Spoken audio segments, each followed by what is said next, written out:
Robredo na nagnakaw ng boto, ito pala si Lisa Tanas ay magnanakaw ng boto. Magnanakaw ng boto. Hindi lang boto, kundi boto. Boto. Napangawat sang boto, kag ginamal niya bala. Bakit? Mismo, sinabi ni Cathy Binag na nilitanya ni TBF o ni Tony Boy Florendo sa kanya, o Florendo sa kanya, na si Lisa Tanas kapag bangag ay nakikipag-swinger o siya ay swinger. Ano ibig sabihin nun? Lumalantak ng boto ng hindi, ng boto ng may boto. Diba? Kaya hindi lang boto ang ginanakaw niya, pati boto sang ibang katao ginapangawat sang iyo di punggol. Diba? Kaya nga siling ko sa inyo, may certain dasa naging kawat niya ang boto, kaya gihiwalayan sang asawa. Kasi nahuli sila na ginasop-sop ni Lisa Tanas ang boto sang may boto nung siya ay bangag na bangag. Oh my God. Diba?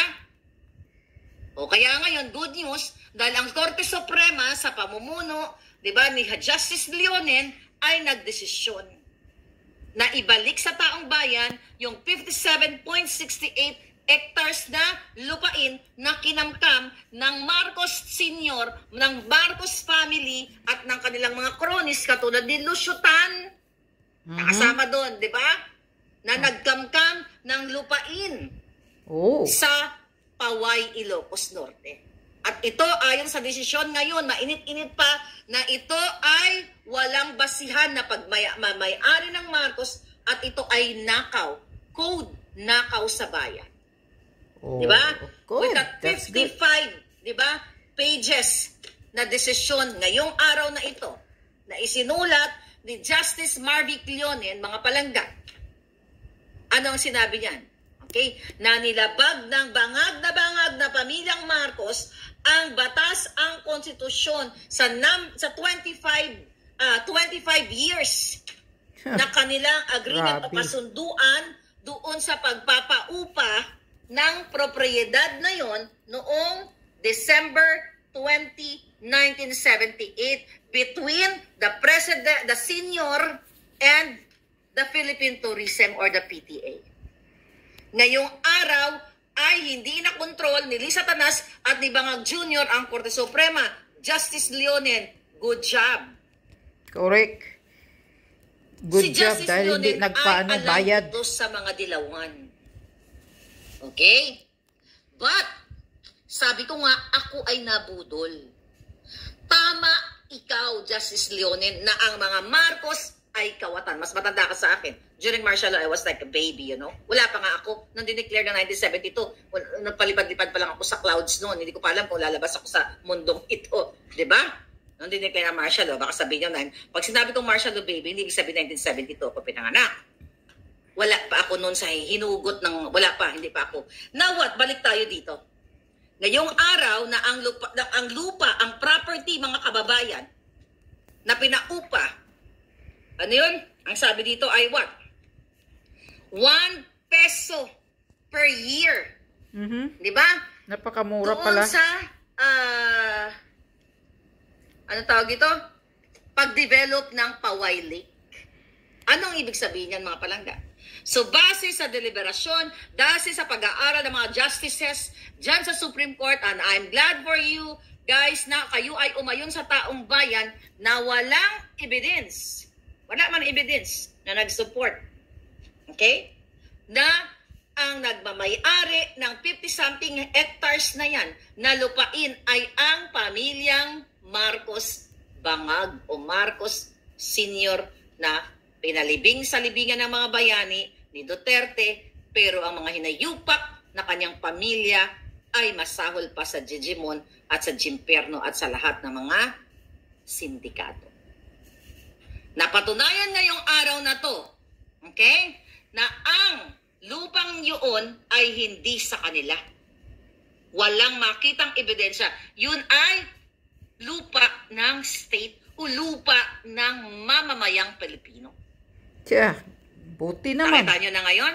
Kasi itong parte ng lupaan, ng lupaing ito, mga palangga, ay idineklara na pagmamay-ari ng Estado o ng Pilipino o ng Pilipinas at not possible na pag-aari ng private bangags o private like Marcos Tan or whatever. Kaya very clear, okay, sa desisyon, mga palangga, nasa kabila ng Philippine Presidential Decree, okay? Alright. Presidential Decree number 1554, okay? Na yung lupa na yun ay na sinasabi na ang lupa ay para sa kay Marcos Jr. o pag-aari nila, walang dokumentong magpapatunay na ang lupang kinamkam nila ay sa kanila, mga kababayan. Nakita ninyo? Kaya nagkaroon ng ruling ang Supreme Court na ang baka ng inang Marcos family sa kaduluduluhan ng kanilang mga kapu-apuhan ay ninakaw nila ang lupa sa mga Pilipino. Correct. Ninakaw nila ang lupain na para sana ini-enjoy ng Pilipino. At ang kontratang yun between the PTA ay isang malaking katarantaduhan o gawain ng mga ngamkam.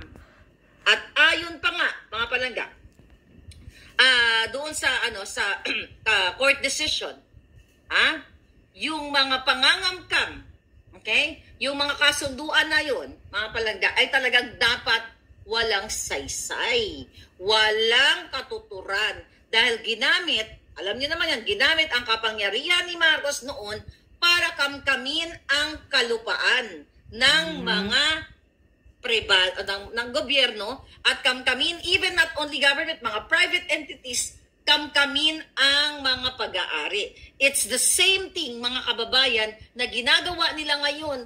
They're trying to sequester ang pagmamay-ari ng KOJC. Correct. Hindi pa nga natin alam kung ano pa ang mga pag-aari na gusto nilang kamkamin. Kasi wala pa yung mga puting ahas. Imagine niyo yung isa sa mga, kamag-anak ni Bangag Jr. Sinabi, ito, natatandaan niyo to, isa to sa mga expose ko. Mga palangga. Alright? Isa sa mga expose na, I think that was last year or a couple of months. Last year. Na pinuwersa ni Bangag Jr. at ni Lisa Tanas ang ibang mga kamag-anak ni Marcos. I don't know kung parte ba ng family Marcos o Romualdez. Maybe Marcos. Kasi Paway yun eh. Paway. Kasi pag Romualdez sa Bisaya. Na pinapirma nila ng quit claim para masolo ni Bangag Jr. at ni Lisa Tanas ang mga certain na pag-aari doon sa Paway. Ganito po kasakim kaganid ang mga buwaka ng ina.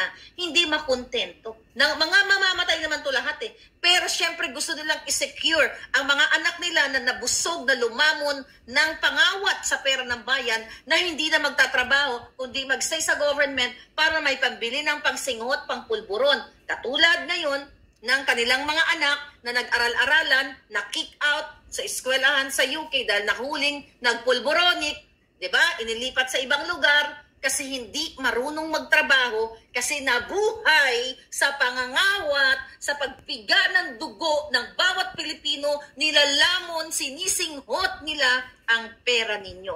Then you will allow them to do this for the rest of your kapu-apuhan? Namatay na si Senyor. Napalibig na nga sa libigan ng bayan eh.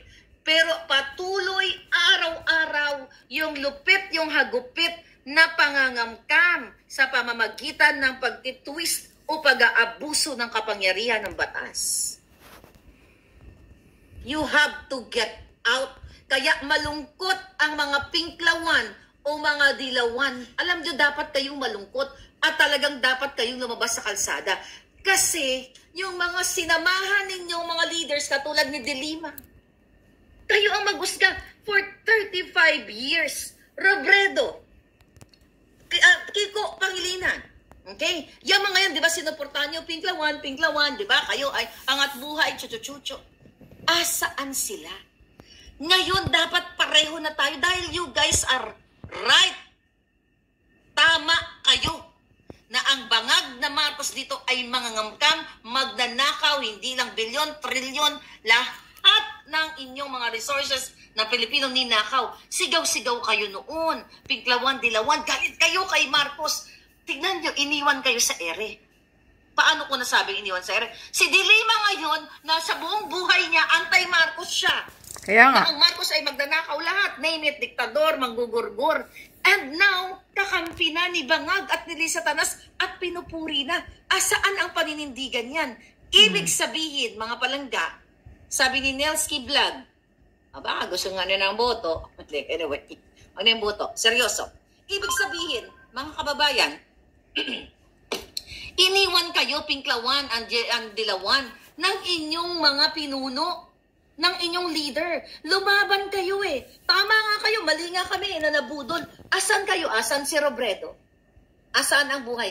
Anti-Marcos yan. Sinasabi niya na si Marcos ay magnanakaw, mandaraya, lahat sinungaling. Asan siya? Iniwan kayo sa ere. Eh kung ako'y tatakbo lang, dapat pumunta kayo sa picket ko. Diba? No, but seryosong usapan, iniwan kayo. Asan si Pangilinan? Kaya nga. Ang sabi niya, ipapahukay Mga niya si Marcos anti-Marcos Jr. yan. Asan siya ngayon? Dahil si Marcos ay kawatan. Asan si Risa Ontiveros?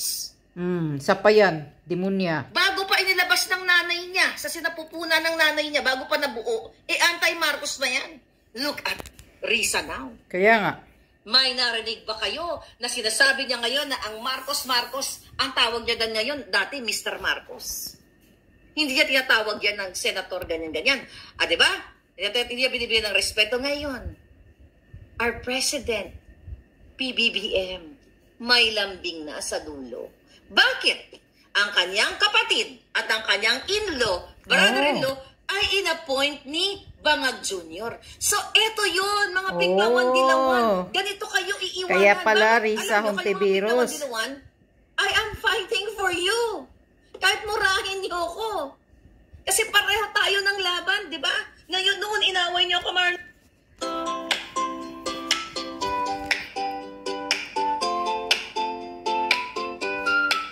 Tayo ng laban, di ba? Ngayon noon, inaway niyo ako, Marlon, ganyan-ganyan. Bulag ka, syunga ka, nagsusuporta ka sa magnanakaw, mga kawatan. And now I'm with you. What are you doing? Mga Catholic Church leaders, whoever you are.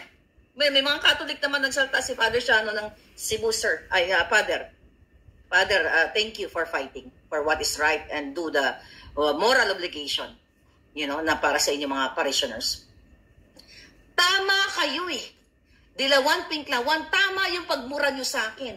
Tama yung sinasabi nyo sa akin. Ikaw sumusuporta ka sa mga kawatan.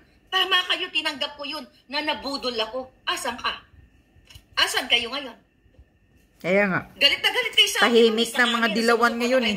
Dahil ako ang #1 supporter sa social media. Sinabi mismo ni Lisa Tanas, nung ngayon na nakita ko na nagising ako sa katotohanan ng pambubudol, asan kayo? Iniwan kayo ni Dilima, iniwan kayo ni Lenny, iniwan kayo ni Kiko, iniwan na kayo lahat. Pati yung mga Aquino, di ba, binitbit yung anak ni Chris dyan sa Malacanang. Dahil Tita Lisa daw, sabi ni Bangang, tita daw ng anak ni Chris Aquino, si Lisa. Di ba nakita nyo yun? Anong ibig sabihin yan? Nagsanib puwersa ang mga demonyo. Sino kawawa? Ikaw na Pilipino. Correct. Ikaw na binabaha everyday. Ngayon pala, umupa na baba sa inyo. Ikaw na hindi makabili ng nutritious food sa iyong mga anak. Ikaw na kailangan magpakaawa sa gobyerno dahil sa dialysis care ng iyong pamilya. Ikaw na pati gamot hindi mo kayang mabili. Kahit ultimong antibiotic, mipinamik, hindi mo mabili dahil ang pambili ng gamot para sa pamilya mo, ninakaw ng mga buwakan ng GNMS. See? Now you know, iniwan na kayo. Tama kayo. Tinanggap ko lahat, Dilawan, ang mga pagmumura nyo sa akin. Tama kayong lahat. As in, tama kayo. Thank you kay Justice Leonen at nanindigan siya. At sana baka ipagurgur ka ni Lisa Tanas at ni Bangag Jr. Mag-ingat po kayo. Kaya nga. Sabi ni J.M. Morales, usually ang sumusundo sa mga fugitive ay mga operatives from law enforcement units. PNP or NBI. Damage control ang ginagawa dyan at para ma-filter ang mga info na ilalabas ni Alice Go. Ang mission dyan is a 750M na goodwill money para sa Pogo. Ginawa na yan kay Napoles dati na dinala muna sa Malacanang para ma-filter yung info. Iligtas ang kakampi at idiin ang kalaban. Tama ka. Yan, tama si JM. Ano ba si Cathy? Kaya Okay? nga.